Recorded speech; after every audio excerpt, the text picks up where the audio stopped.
पाई जमीन नहीं है, और किसी किसी के पास 200 एकड़ जमीन, हजारों एकड़ जमीन, 2,000 एकड़ जमीन, 1,500 एकड़ जमीन, 1,200 एकड़ जमीन।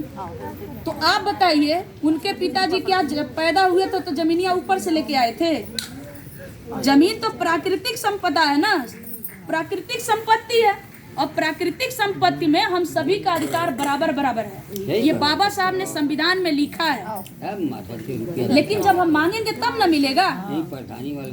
जो ये 4 लेंथ बना रहे हैं, हमने सरकार के सामने डिमांड भी रखा कि आप 4 लेंथ, जो 4 बड़ी बड़ी सड़कें बना रहे हैं, इधर भी 2-4 किलोमीटर के इर्द में होगा बड़ी बड़ी सड़कें। तो ये बताइए, हमारे पास कितने लोगों के पास 4 पहिया गाड़ी है? 4 पहिया गाड़ी नहीं है। तो ये बताइए, जब बड़ी बड़ी चौड़ी चौड़ी सड़कें जब बनी हैं, तो उससे हमारे घर में नौकरी आएगी? हमारे घर में उससे हमारे बच्चों को शिक्षा मिलेगी? नहीं मिलेगी ना। तो हमारा सवाल सरकार के सामने हमने यही रखा कि तेलंगाना सरकार ने दिया, आंध्र प्रदेश ने दिया, तमिलनाडु ने दिया, तो तुम क्यों नहीं दोगे? और हमने सवाल रखा कि जब अमीरों की गाड़ी दौड़ाने के लिए तुम लाखों एकड़ जमीन खरीद करके, हजारों करोड़ रुपया लगा करके 4 लेंथ बना सकते हो, 6 लेंथ रोड बना सकते हो, तो हम गरीबों के मान सम्मान के लिए, हमारे बच्चों के भविष्य के लिए 1 एकड़ जमीन खरीद के क्यों नहीं दे सकते? ये हमारा सवाल हमने योगी आदित्यनाथ जी के सामने रखा। तो जो अभी 10 अक्टूबर को हमने डेरा डालो घेरा डालो आंदोलन किए, सुबह 9 बजे से लेकर के रात के 11 बजे तक हमारा आंदोलन चला। हमारा पूरा प्लानिंग था कि हम 2 दिन तक रुकेंगे और तभी हटेंगे, या तो मुख्यमंत्री खुद आके बोले कि हम जमीन दे रहे हैं, या तो उनका कोई अधिकारी बोले, जिम्मेदार अधिकारी, कि कब तक जमीन मिलेगी। 11 बजे रात तक हम हटे नहीं। 11 बजे रात को गोरखपुर के एसएसपी डीएम आए।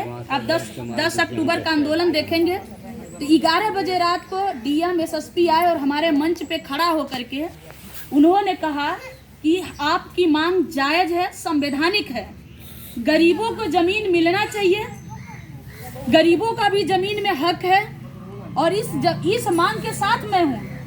हमारी बात सरकार से हो गई है, आप 5 लोगों की कमेटी बना के दे दीजिए, हम 2 महीने के अंदर हम जमीन वितरण करना शुरू करवा देंगे, और अब आप आंदोलन को समाप्त करिए। तो हम तो आंदोलन समाप्त कर दिए।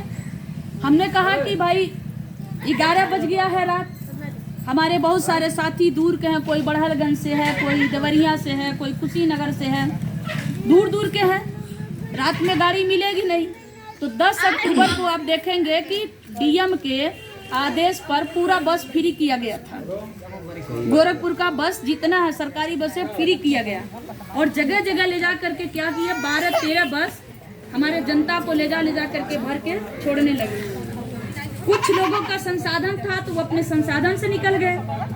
जब हमारी भीड़, हमने सभी को मंच पे खड़ा होकर कहे कि हम जब तक हमारा जनता नहीं चली जाएगी तब तक हम लोग नहीं जाएंगे। तो जब 500-600 लोग बचे थे, तब क्या किए, हमारे साथ धोखा किया गया। जब 500-600 लोग बचे तो हमारे साथ बहुत बड़ा धोखा हुआ। पुलिस की फोर्स बढ़ा दी गई, पूरे जिले भर की पुलिस लगाई गई, और हमारे लोगों को, हमारे 12 साथियों को 2 बजे रात को गिरफ्तार कर लिया गया। हमारे ऊपर भी एफआईआर हुआ, और एफआईआर किसी तरह से मैं बची। मेरे पीछे पूरे जिले भर की महिला कांस्टेबल लगाई गई थी, महिलाओं ने किसी तरह से मुझे बचाया।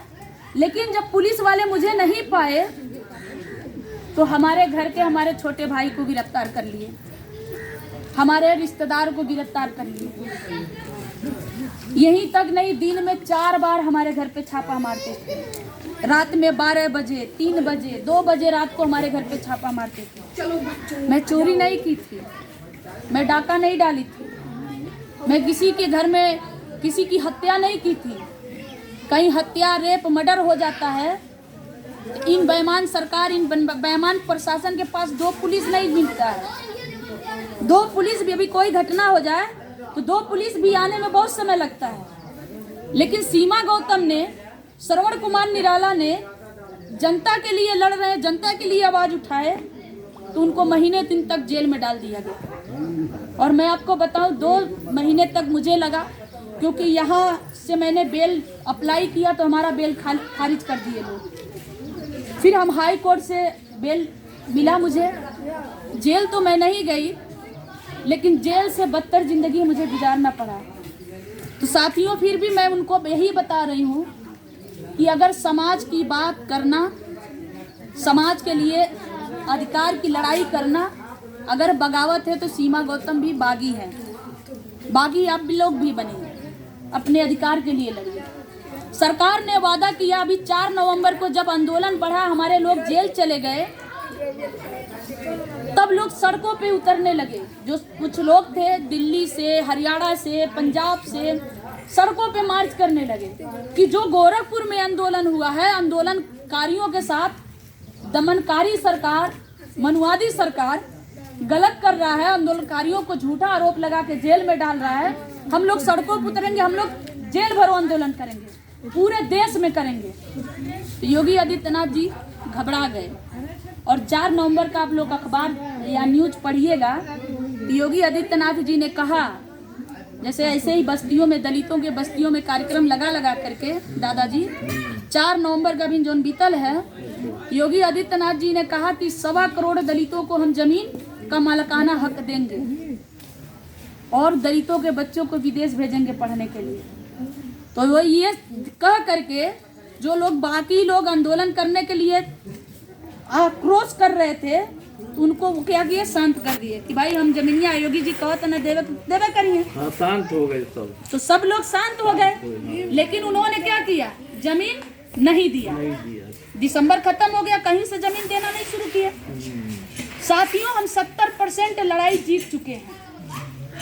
इस तानाशाह सरकार को मजबूर तो कर दिए जमीन देने के लिए। कल तक लोग जब हम समझाते थे तो लोग कहते थे जमीनिया कहाँ से आई।